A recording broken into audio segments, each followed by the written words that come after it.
اعوذ باللہ من الشیطان الرجیم، بسم اللہ الرحمن الرحیم۔ رب اشرح لی صدری ویسر لی امری واحلل عقدۃ من لسانی یفقہوا قولی۔ الحمدللہ ہم ایک اور رمضان کی رحمتیں پانے کی امید رکھتے ہیں، وہ مہینہ جس میں جنت کے دروازے، اللہ کی رحمتوں کے دروازے کھل جاتے ہیں، جہنم کے دروازے بند کر دیے جاتے ہیں۔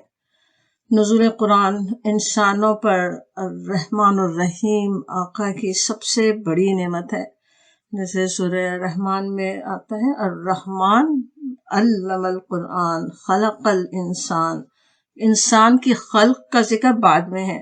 ہماری زندگی سے بھی زیادہ بڑی نعمت کون سی ہے؟ قرآن کی ہے، جو الرحمن نے اپنے بے حد و حساب رحمتوں کی بنا پہ وہ قرآن ہمیں عطا فرمایا، وہ قرآن سکھایا، علم القرآن۔ اور وہ قرآن جو اتنی بڑی نعمت ہے، اس قرآن کے نزول کا مہینہ پھر سوچیں وہ کیسی رحمتوں کا اور برکتوں کا مہینہ ہے۔ اس کی رحمتیں اور برکتیں ہم خوب جانتے ہیں، اس کا خود تجربہ رکھتے ہیں۔ روزہ خود ہی سوچیں تو کتنی بڑی رحمت ہے ہمارے جسم کی صحت کے لیے، ہمارے نفس کے تزکیے کے لیے۔ سوچیں تو روزے کا ثواب ہی نہیں، روزہ رکھنا خود ہی ایک بڑی نعمت ہے، اور اس کو ہم پر فرض کر کے رب کریم نے ہم پر کیسا انعام فرمایا، ہم پر کیسی رحمتیں فرمائی۔ وہ اتنا فرض نہ ہوتا کہ اس کا چھوڑنا اتنا بڑا گناہ ہے، تو سوچیں ان سارے فائدوں سے آج ہم محروم ہوتے۔ تو خود اتنی بڑی رحمت، پھر اس کے ساتھ اتنے اجر کی بشارتیں بھی اور برکتیں بھی کیسی ہیں، ذرا غور کیجئے۔ دن کے وہی 24 گھنٹے ہوتے ہیں، اور ہم خود وہی نفس، ہمارا وہی کمزور نفس اور وہی دنیاوی مصروفیات، ان سب کے ساتھ وقت میں کتنی برکت حاصل ہو جاتی ہے۔ 11 مہینوں میں اتنا قرآن نہیں پڑھتے جتنا کہ اس ایک مہینے میں پڑھ سکتے ہیں۔ تراویح کا ٹائم بھی نکل آتا ہے، تہجد کا بھی، اور پھر اس مہینے میں ہونے والے ایک ایک عمل کے اجر کے بارے میں ابھی نصرت بھی بتا ہی رہی تھیں، وہ سب کیسی نبی کریم حضرت محمد صلی اللہ علیہ وسلم کی بشارتیں، وہ بھی ساری ہم جانتے ہیں، اور یہ بھی پھر جانتے ہیں ہم کہ کس قدر تیزی سے وہ دن گزر جاتے ہیں۔ ان برکتوں اور رحمتوں کو حاصل کرنے میں ذرا سی کمی کتنی بڑی محرومی ہے۔ کہیں یہ قیمتی لمحات ہمارے ہاتھوں سے نکل نہ جائیں، ہم پیچھے نہ رہ جائیں۔ ارحم الراحمین کی رحمت زوروں پر ہے، بخشش کے لیے در کھلا ہوا ہے، اس کے باوجود سوچیں ایک طرف اتنی رحمتیں ہو رہی ہوں، جو چاہیں بخشش اپنی جس طرح چاہیں کروا سکتے ہوں، اور پھر بھی جو انسان اس سے پورا فائدہ نہ اٹھا سکے، اس کی بدبختی کا اندازہ ایک حسن حدیث سے بھی ہوتا ہے، جو صحیح ابن حبان میں آئی ہے۔ بخاری اور مسلم یہ دوسرے بڑے مجموعوں میں نہیں ہے، لیکن مشہور ہے وہ حدیث، اکثر سنی بھی ہوگی رمضان کے لیے جب بات ہو رہی ہو۔ ابو ہریرہ رضی اللہ عنہ کی روایت ہے کہ ایک دن نبی صلی اللہ علیہ وسلم نے منبر پر چڑھتے ہوئے 3 دفعہ آمین کہی، اور میرے پوچھنے پر آپ صلی اللہ علیہ وسلم نے بتایا کہ میرے پاس جبرائیل علیہ السلام تشریف لائے اور فرمایا کہ جو شخص رمضان کے مہینے کو پائے اور اپنی بخشش نہ کروا لے، وہ آگ میں داخل ہو اور اللہ اسے دور کر دے۔ کیسی بددعا حضرت جبرائیل علیہ السلام دے رہے ہیں، اور آپ نبی صلی اللہ علیہ وسلم سے فرماتے ہیں کہو آمین، تو میں نے آمین کہی۔ تو نبی صلی اللہ علیہ وسلم اس پر آمین کہہ رہے ہوں تو سوچنے کی بات ہے۔ دوسری بات اس کی ہے، بوڑھے والدین کو کوئی پائے اور بخشش نہ کروا لے، اس کے لیے یہی بددعا حضرت جبرائیل کر دیتے ہیں، اور تیسری نبی صلی اللہ علیہ وسلم کا نام سنیں اور درود نہ بھیجیں۔ تو اب سوچنے کی بات ہے کہ جو شخص بخشش حاصل کرنے کے اس بہترین موقع سے، رمضان کا جو موقع ہے، جو رمضان کا مہینہ ہے، وہ کتنا بہترین موقع ہے۔ رحمتیں ہی رحمتیں ہیں، کام کرنا آسان ہے، شیاطین جکڑے ہوئے ہیں، جہنم کے دروازے بند ہیں، اور اللہ تعالیٰ کی رحمت اتنی زوروں پہ ہے، جو اس وقت بھی بخشش نہ کروائے تو پھر ظاہر ہے اس کے لیے یہی بددعا ہوگی کہ وہ بعد میں بھی کہاں کروا سکے گا۔ پھر جب اس موقع سے فائدہ نہیں اٹھایا، سمجھ میں آتا ہے کہ کتنا اہم ہے اس مہینے کی اہمیت کو جاننا، اس سے پورا فائدہ اٹھا لینا۔ ایسی محرومی، ایسے نقصان سے بچنے کے لیے رمضان میں ہم کیا کچھ کر سکتے ہیں اور کرنا چاہیے، اس پر آپ لوگ بہت کچھ سن چکے ہیں، ہماری دوسری بہنیں بات کر ہی چکی ہیں، اور آپ سب بھی بہت کچھ جانتے ہیں، لیکن میں جس بات کی یاد دہانی اب کروانا چاہ رہی ہوں وہ یہ کہ اپنے آپ کو اس محرومی سے یا ذرا سے بھی پچھتاوے سے بچانے کے لیے ہمیں ابھی سے کیا کرنے کی ضرورت ہے. ابھی رمضان میں کچھ دن باقی ہیں، اس میں ہم کیا کچھ کر سکتے ہیں. اس رمضان کو بہتر بنانے کے لیے مجھے کیا کرنا چاہیے. ہم میں سے ہر ایک خود ہی اپنی صلاحیتوں سے بھی واقف ہے خوب، اور اپنی کمزوریوں سے بھی. اپنے حالات بھی ہم خود ہی جانتے ہیں کہ ہم کیا کچھ کر سکتے ہیں، کیا کرنے کی ضرورت ہے، کتنا کر سکتے ہیں، کتنا ہم نہیں کر سکتے. اسی لحاظ سے ہمیں خود ہی اپنے بارے میں سوچنا ہوگا. سب سے بڑا پلان تو ویسے قرآن و سنت ہی سے مل جاتا ہے. کس طرح وہ 30 روزے رکھنے ہیں، کس طرح نمازیں اور قرآن کا مطالعہ. رمضان کا مہینہ وہ ہے ہی تربیت کا مہینہ، ہماری ٹریننگ کا. ہمارا پلان اصل میں تو یہ ہونا چاہیے کہ ہم رمضان میں اپنے آپ کو آئندہ سال کے لیے کس طرح ٹرین کریں. ہم اپنے آپ کو کیسے وہ انسان بنائیں جیسا انسان ہمارا رب ہمیں بنانا چاہتا ہے. اس ماہ کی عبادتوں کے ذریعے ہمارا رب ہمیں کیسا انسان بنانا چاہتا ہے وہ ہمیں کرنے کی ضرورت ہے. وہ اپنے آپ کو ہمیں بنانے کی ضرورت ہے. جنت کے راستے پر چلنے کے لیے، شیطان کی ترغیبات سے اپنے آپ کو بچانے کے لیے نفس کو کنٹرول کرنا سب سے اہم ہے. اور روزے میں اسی کی تربیت ہوتی ہے، ہو رہی ہوتی ہے. جس طرح بھوک کے باوجود ہم کھانے سے رکے رہتے ہیں، سخت پیاس کے باوجود پانی کا قطرہ منہ میں جانے نہیں دیتے، 2-3 گھنٹے کی نیند کے بعد ہی سحری کے لیے جاگ سکتے ہیں، بالکل اسی طرح ہم اس وقت بھی اپنے آپ کو کنٹرول کر سکیں جب کوئی کان سننے کے لیے تیار بھی ہے، کسی کے برے رویے ہمیں یاد بھی آ رہے ہیں، اس وقت غیبت کے لیے ہماری زبان کھل جائے، اس وقت ہم کوئی گناہ کر ڈالیں. یہ اصل ہمیں دیکھنے کی ضرورت ہے کہ اس طرح کی کوئی غلطی ہم سے نہ ہو. دیکھنا اصل میں یہ ہے کہ اس مطالعہ قرآن کے پڑھنے اور سننے کا ہم پر کیا اثر ہوتا ہے. ہم اپنے آپ کو ایسے وقت میں بھی جب نفس ترغیب دے رہا ہوتا ہے، کسی پر غصہ آ رہا ہے، کسی کو ہرٹ کرنے کو دل چاہ رہا ہے، یا کوئی اور چیز ہے، کوئی خواہش ہے، اس خواہش کو پورا کرنا لازمی ہے، لیکن اس وقت ہم اپنے آپ کو روک سکیں، اپنی زبان کو غیبت سے، اپنی زبان کو کسی کو ہرٹ کرنے والی بات سے، کسی اور حرام چیز کو حاصل کرنے سے، کوئی اور غلط کام کرنے سے اپنے آپ کو ہم روک سکیں. وہ ہمیں یہ پورا رمضان ہی سکھا رہا ہوتا ہے، اور رمضان کے میں جو ہم مطالعہ قرآن کر رہے ہیں وہ بھی یہی کچھ ہمیں سکھاتا ہے. اور اس کے علاوہ بھی کتنی ہی ہماری کمزوریاں ہو سکتی ہیں جن کو ہمیں اپنے آپ سے دور کرنا ہے. خود ہمیں سوچنے کی ضرورت ہے. جب ہم بات کر رہے ہیں کہ ابھی ہمیں پلان کرنا ہے، ابھی ہمیں سوچنا ہے، تو جو سوچنے کی بات ہے وہ یہی ہے کہ ہم میں کیا کمزوریاں ہیں. اگر اپنی کمزوری نظر نہیں آ رہی ہے تب بھی ہم اصل میں غلطی پر ہی ہیں. سوچئے حضرت ابوبکر، حضرت عمر رضی اللہ عنہما جیسے صحابہ کرام اپنے لیے اس قدر پریشان اگر ہوتے ہوں، بلکہ ایک صحابی کا کہنا ہے کہ کتنی وہ صحابہ کرام سے ملے اور ان میں سے اکثر ایسے تھے جو اپنے لیے منافقت کے لیے ڈر رہے تھے کہ کہیں ہم میں منافقت نہ ہو. حضرت عمر رضی اللہ عنہ تک بھی موت کے وقت اس خوف میں مبتلا ہے کہ کہیں میرا شمار منافقین میں تو نہیں ہے. تو سوچیں کہ پھر جب ان صحابہ کرام کا یہ حال تھا تو انسان تو ہے ہی کمزور، ہم سب بھی کمزور ہیں، ہم سب میں بھی کمزوریاں ہیں. ہماری وہ لسٹ تو کافی بڑی ہو سکتی ہے کہ ہمیں اپنی کون سی عادتوں کو ٹھیک کرنا ہے، کون سے ایسے کام ہیں جنہیں ہمیں نہیں کرنا ہے، ہمیں اپنے آپ کو نہیں کرنے کا عادی بنا لینا ہے. سب سے زیادہ تو زبان ہی کے فتنے ہیں، اسے ہی روکنا اگر ہم سیکھ جائیں تو کتنی فتنوں سے بچ جائیں. چھوٹے چھوٹے گناہوں کے لیے تو عبادتیں کفارہ بن جاتی ہیں. بہت سی غلطیاں جو چھوٹی موٹی ہوتی ہیں ان کے لیے عبادتیں کفارہ بنتی رہتی ہیں، لیکن گناہ کبیرہ اور خصوصاً دوسرے انسانوں کے حق میں ہونے والے گناہ کے لیے تو توبہ و استغفار، اللہ تعالیٰ سے گڑ گڑا کر بلکہ استغفار کرنے کی ضرورت ہے.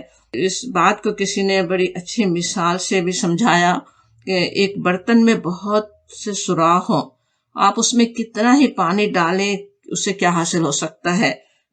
جھوٹ کا چھید ہے، کہیں تان و تشنی کا، کہیں دل میں بغض کا سوراخ ہے، اور اس کو نمازوں اور قرآن اور روزوں سے بھرنا چاہیں تو کیسے ٹھہر سکتے ہیں. جھولی میں اگر ہماری بکٹ میں ہی کہیں اتنے سارے سوراخ ایسی غلطیوں کے ہوں تو اس پہ ہم کتنے نوافل پڑھیں وہ فائدہ حاصل نہیں ہو سکتا جو ہونا چاہیے. وہ بات اس کے مثال کے ذریعے سمجھانے کی کوشش کرتے ہیں علماء. بلکہ یہ بھی ہے کہ علماء یہ بھی یاد دہانی کرواتے ہیں کہ اگر نوافل میں کچھ کمی ہوئی تو اس پر پکڑ نہیں ہوگی، لیکن فرائض میں کوتاہی پر ضرور پوچھ ہونی ہے. اسی طرح سے کسی سے یہ نہیں پوچھا جائے گا کہ کتنی تراویح پڑھی یا کیوں کم کر لی، کیوں نہیں پڑھی، لیکن گناہ کے بارے میں ضرور سوال ہونے والا ہے کہ وہ کیوں ہوا گناہ، اس کا جواب ضرور دینا ہوگا. اگر کسی کو اپنے ایک لفظ سے بھی تکلیف پہنچائی تو اس کا بھی وہاں پہ جواب دینا ہوگا. تو اس کی بڑی فکر کرنے کی ضرورت ہے کہ اس مہینے میں اپنے آپ کو اپنا تزکیہ کرنے کا مہینہ ہے نا، تزکیہ کرنا ہے، پاک صاف کرنا ہے، اپنی عادتوں کو صحیح کر لینا ہے، اپنی زبان کی حفاظت ہمیں سیکھ لینی ہے، اپنے آپ کو ہر چھوٹے موٹے حرام سے اپنے آپ کو بچا لینے کی کوشش کرنی ہے، وہ ہمیں لازماً کرنا ہے. روزوں کے فرض ہونے کی آیات ہم نے پچھلی کلاس میں سنی اور سمجھی تھی. تقویٰ جو ہے وہ روزے کا اصل مقصد ہے، اور تقویٰ کیا ہے؟ اپنے آپ کو گناہوں سے بچانا. اس بد پرہیزی سے اگر اپنے آپ کو نہیں بچایا تو پورا فائدہ ہم اٹھا نہیں سکیں گے. بلکہ روزے سے عبادتوں کی قبولیت میں سب سے بڑی رکاوٹ بغض بھی ہے. اگر دل میں بغض ہو تو عبادتیں قبول نہیں ہوتی. رمضان کے آنے سے پہلے پہلے دل کو صاف کر لینا ہے، معافیاں مانگ لینی ہے، اپنی پوری کوشش کرنی ہے. اسی طرح حسد نیکیوں کو کھا جانے والی چیز ہے. رمضان سے پہلے پہلے ہی اس پر بہت کام کرنے کی ضرورت ہے. اپنی انا، اپنی ضد کے لیے کسی سے قطع تعلق نہیں ہو. اپنی طرف سے تو ہر ایک سے تعلق صحیح کرنے کی پوری کوشش ہو. کوشش میں کامیاب نہیں ہو پاتے تب تو اللہ تعالیٰ جانتا ہے کہ ہم میں کتنا خلوص ہے، ہم نے کتنی کوشش کی، یا دوسرے کو کیا غلط فہمی ہے، یا اس میں کیا کمزوری ہے، وہ سب اللہ تعالیٰ جاننے والا ہے. لیکن کوشش کرنا ہمارا کام ہے. کسی کے حق کی ادائیگی میں کمی تو نہیں ہو رہی ہے، اسے پورا کرنے کی کوشش ہو. خاص طور پہ جو نہیں کرنے والے کاموں پر ہم بات کر رہے تھے کہ کون سے کام ہے جو ہمیں نہیں کرنا ہے، جس کو ہمیں ٹھیک کر لینا ہے. اس کے علاوہ دیکھنا یہ ہے کہ کرنے کے کون سے کام ہیں، کون سی عادتیں ہیں رمضان کے بعد بھی جو ہم جاری رکھ سکیں، انہیں ہم دیکھیں. وہ بھی ہم میں سے ہر ایک کے خود ہی سوچنے کا کام ہے. کون سی اچھی عادتیں اپنے اندر پیدا ہمیں کرنا ہے، یا کچھ اچھی عادتوں کو اور بہتر بنانے کی کوشش کرنی ہے. نماز ہم پڑھتے تو ہیں، الحمدللہ پابند ہیں، لیکن رمضان میں وہ سیکھ لیں کہ حسن کے ساتھ کیسی نماز ہوتی ہے، احسان کے ساتھ کیسی نماز ہوتی ہے. چیریٹی دیتے تو ہیں، اس میں اور کتنا اضافہ ہم کر سکتے ہیں. اور اسی طرح سے اور بھی کتنی ایسی عادتوں کو یعنی اپنے اندر ہم پیدا ہمیں کرنے کی ضرورت ہے. اچھی عادتوں کو ہم خود ہی جانتے ہیں، ہم میں سے ہر ایک ہی قرآن پڑھنے میں کہیں کمی ہو رہی ہے، یا کچھ اور کمی ہو رہی ہے، کہیں کسی کے حق کی ادائیگی میں کوئی کمی ہو رہی. جو کچھ بھی ہے وہ خود ہمیں ہی سوچنے کی ضرورت ہے. قرآن، ذکر، نفل نمازیں، نفل روزے، دین کا علم حاصل کرنے کے لیے ٹائم، دین کو دوسروں تک پہنچانے کی تربیت، اور اس سے پہلے اپنے بچوں، اپنے گھر والوں کی تربیت، ان تک کیسے دین پہنچائیں، انہیں کیسے دین کی طرف مائل کریں، اپنے مال میں غریبوں کے حصے میں کتنا اضافہ کر سکتے ہیں. ان سارے کاموں کا پلان ابھی سے کرنے کی ضرورت ہے. اور پھر سب سے بڑھ کر دعائیں ہیں. ہم جتنی زیادہ اور جتنی آہوزاری سے اپنے رب سے درخواست کریں اتنی ہی زیادہ نیکیوں کی توفیق بھی مل سکتی ہے. ہمارا پلان تو ایک چھوٹی سی کوشش ہے، اللہ کی توفیق ہی اصل میں رحمتیں اور برکتیں عطا کرنے والی ہیں.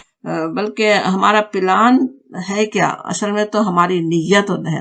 پلان ہم کہہ رہے ہیں لیکن مجھے خود اپنا پتہ ہے ہم کہاں کاپی پینسل لے کر وہ پلان کریں گے. کرنا چاہیے، اگرچہ ہم میں سے ہر ایک کو اصل تو وہ نیت کر لینی ہے. فریج پہ پلان بنا کے لٹکانے والے اگر نہ بھی ہوں، ابھی سے ہر نماز کے بعد بہت غور و فکر کریں کہ ہم کس طرح اس رمضان سے فائدہ اٹھا سکتے ہیں. اپنا جائزہ لیں، ہم میں کیا کمی ہے، کیا اور ہم کر سکتے ہیں، کیسے اپنے آپ کو امپروو کر سکتے ہیں، کیسے نیکیوں میں آگے بڑھ سکتے ہیں.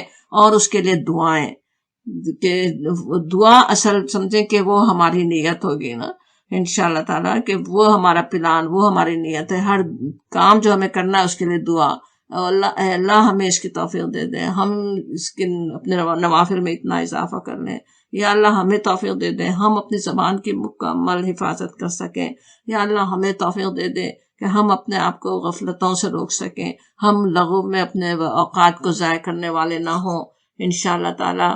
تو اس طرح سے ہمیں خود اپنے آپ ہی کا جائزہ لینے کی ضرورت ہے کہ اپنے آپ کو ہم صحیح کر لیں. اور یہ کہ پھر قرآن کا پڑھنا اور اس کے مضامین کو سننا اور سمجھنا آپ کے پلان میں خود ہی شامل ہے ہی.